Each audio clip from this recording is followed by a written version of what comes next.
ஒரு அழகான கிராமத்துல கண்ணன்னு ஒருத்தர் இருந்தாரு. இவர் விவசாயம் வேலை பார்த்துன்னு இருந்தாரு. இவர் நிலத்துல தண்ணி ரொம்ப கம்மியா இருந்துச்சு. முத்துன்ற ஒருத்தர் அவரோட கிணறு விற்கிறதா அறிவிச்சாரு. கண்ணனும் அந்த கிணறு வாங்கலான்னு போனாரு. ஓ அப்பா, நீங்க வாங்கிக்கிறீங்களா கிணற? ஓ ஆமா, நான் வாங்கிக்கிறேன், எனக்கே கொடுத்துருங்க. கண்ணனும் அந்த கிணறை வாங்கிட்டாரு. ரொம்ப சந்தோஷமா வீட்டுக்கு போனாரு.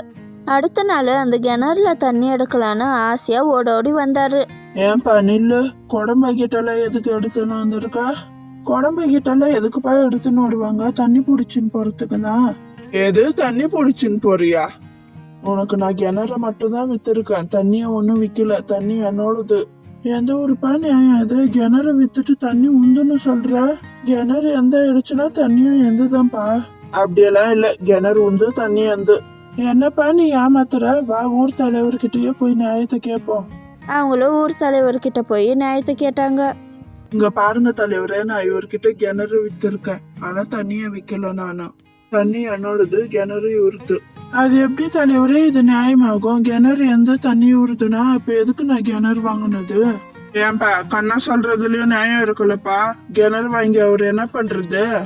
சரி, நான் 2 பேருக்கும் பொதுவா சொல்றேன், கேட்டுக்கோங்க. முத்து, தண்ணி முந்து தானே? அவர் கிணத்துல நீ தண்ணி வச்சுன்னு இருக்க, அதனால அவர் கேக்குற வாடகைய நீ கொடுத்துதான் ஆகணும்.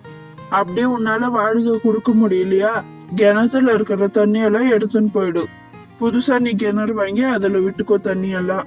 உன் வழிக்கே நான் வரேன். கிணறு உண்டு இல்ல, தண்ணி மட்டும் தானே உண்டு. அப்பனா ஒரு கிணத்துல நீ எதுக்கு தண்ணி வச்சுன்னு இருக்க? அவருக்கு வாடகை கட்டு. இதை கேட்டதும் முத்துக்கு மூஞ்சில் அடிச்ச மாதிரி ஆயிடுச்சு. முத்துவும் கண்ணன்கிட்டயும் அந்த ஊர் தலைவர்கிட்டயும் மன்னிப்பு கேட்டுட்டு சைலண்டா போயிட்டாரு. பாய்.